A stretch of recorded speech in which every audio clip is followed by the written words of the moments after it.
Right, this is a video detailing the fitting of a rear working light which I supply. It consists of three main parts, which is the light, the bracket and the battery pack that sits inside the coach. You get typically 60 hours running from it. In my case, I put the battery pack inside. The light is removable, literally slides up when you don't want it. And there you can see the bracket. So when you're ready to start using it, it's literally a plug-in. Is easy. There we go. And push down. Right, comes with a couple of handles. We have a round one and a kinked one. I'll just fit that and you can see the effect. Right, there I fitted the one with the kink in it. Let's just try and bring the light down a little bit. As you can see that there is a telltale light indication on the side. Just bring it into focus somehow, there we go. You will need to paint it because there's quite a bit of light bleed which is more pronounced on the camera. Right, here's a version that I've suitably painted so we don't get any light bleed. The camera doesn't do it a lot of justice because it tends to overexpose the light, but you can see the effect that can be produced. So what now follows is how to go about fitting it. Thank you. I also do a version that is non-working, so it's identical to what you see there: bracket, lamp, handles, but no battery box, and is completely inert, does not light up. Right, these are the parts that you will get in the lighting kit to go on the back of your wagon. It consists of a battery box with a flying lead, ballast resistor. Battery box is already fitted with two batteries.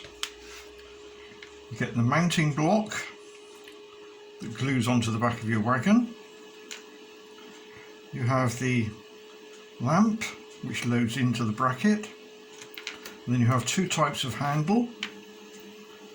One with a kink in it and one with a straight hoop. They fit very simply. If you look at the actual handle, you'll find that on one side there it's flat, and on this side it's got a little bump towards me. You put it so the bump is towards the front, and you'll see there's some little holes in the top of the lamp. So we'll fit the hoop one first of all. So literally lined it up with the hole, a little squeeze, and there you have your handling. It won't go back because of the back stays there, but will pivot forward.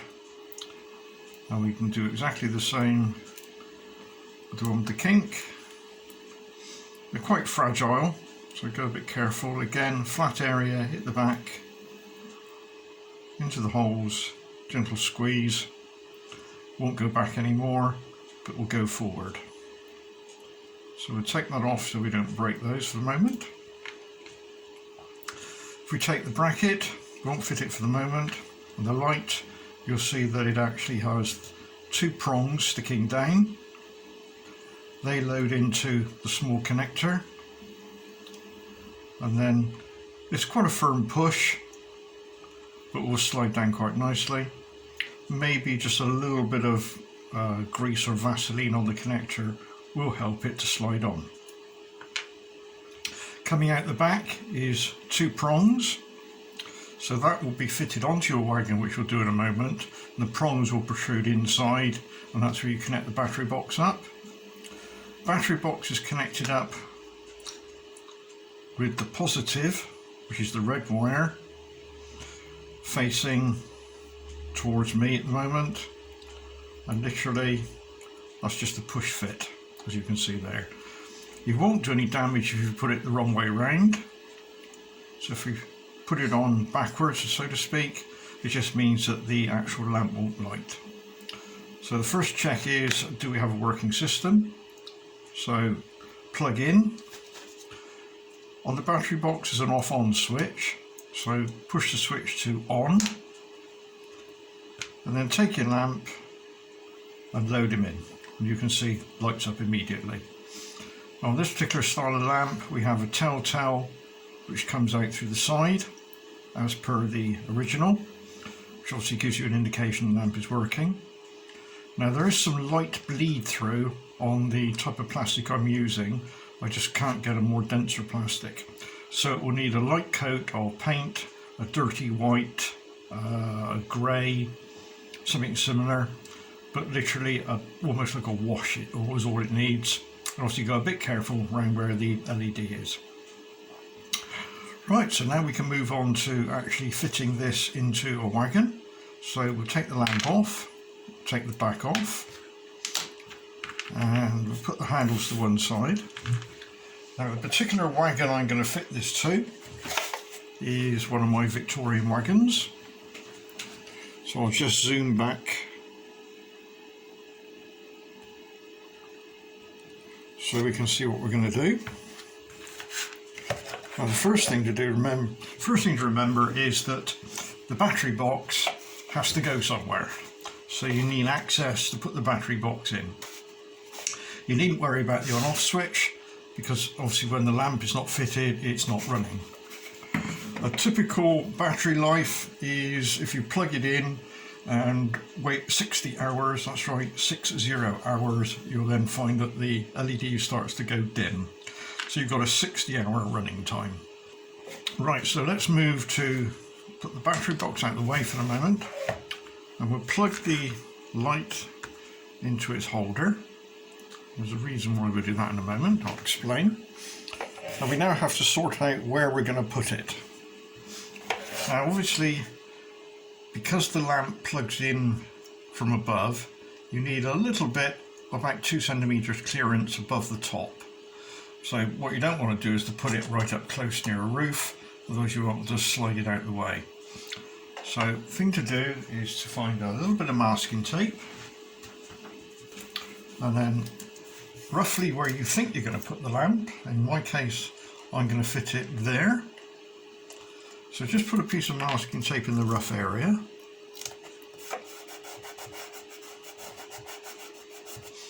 I'm going to obviously put the battery box the other side of there, so I need to check inside that I've got access, which I have.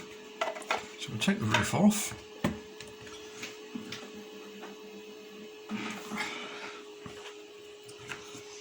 Now what we have to do is, there's no soldering involved in this whatsoever, but you have to make a couple of holes for the actual pins to stick through.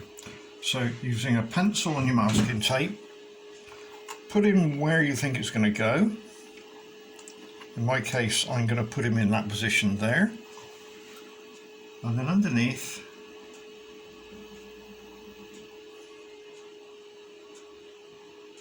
just make a little mark. Now the actual spacing between the two pins is 2.54, so it's about 2.5 millimeters. So you can either measure it or you can judge it. So if you just hold the two pins on a straight line which I've just drawn. So that's my two positions where I'm going to drill a hole. Now the size of the hole doesn't want to be anything silly. There's only got to put two small pins through. So you're looking at something around about 1 millimeter in size to drill. You can go to obviously 1.5 millimeters. It's up to you entirely. But we've only got two small pins to put through. So I'll just sort myself out a small drill. In my case, I'm using a number 64, which is roughly 1 mil. I think in fact it's 0.94. So we're going to drill a hole in there, so I'll just go and get my drilling machine.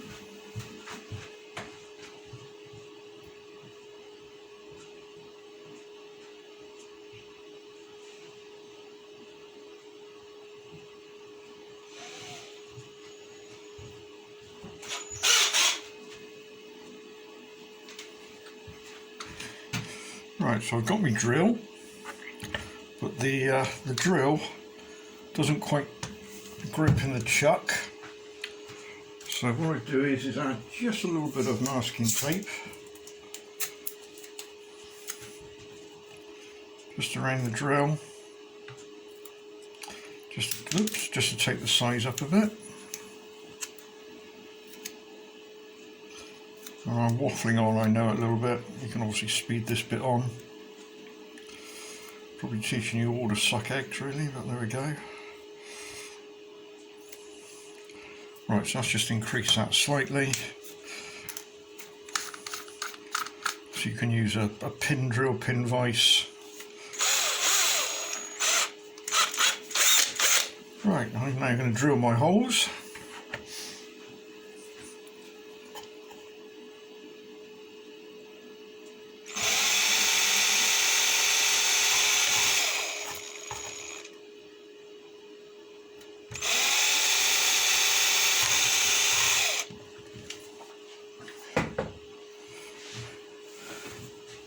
Right, so my 2 holes drilled. Not very straight, but we're not going to worry about that too much, and then we can offer it in. Obviously, because I didn't do them very straight, at an angle, we can sort of tweak it round a little bit. And then just check inside, you've got 2 pins sticking through. So the next job now is to actually glue that in position. Again, making sure that the lamp is fixed firmly down onto the holder. We don't want it drunk at an angle when we put it on there. And we're going to glue this on with super glue. And I tend to use the very runny super glue. Seem to get on a lot better with that, which I'm just looking for at the moment.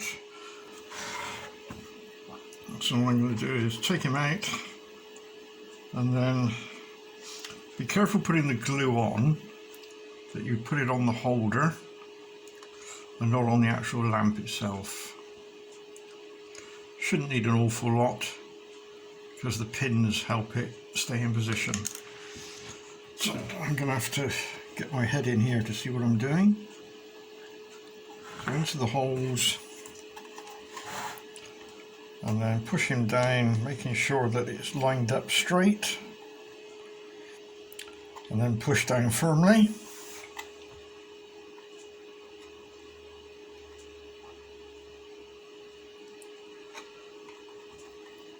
And slip the lamp out so you can put some pressure on the top part. Try not to push on the connector, otherwise you'll end up breaking the bracket.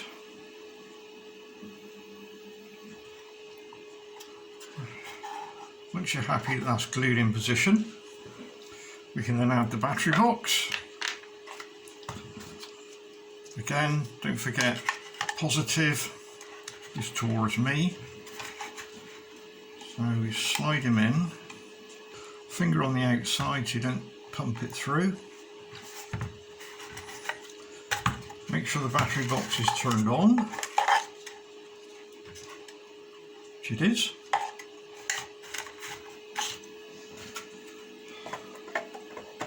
So we're now in a position where we can actually now add the light.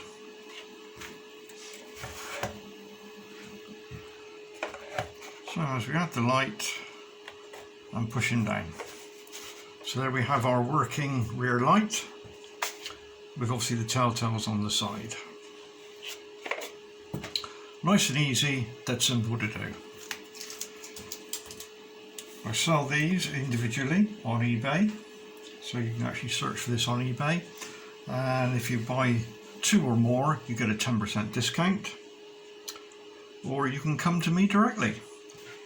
Right, I'll just flick the light out so you can get the effect of what it's like in the dark, which of course, because cameras are very good these days, you can't really get the full effect.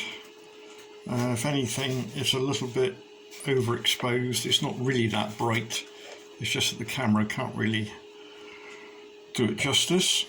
I'll see if I can back off on the camera.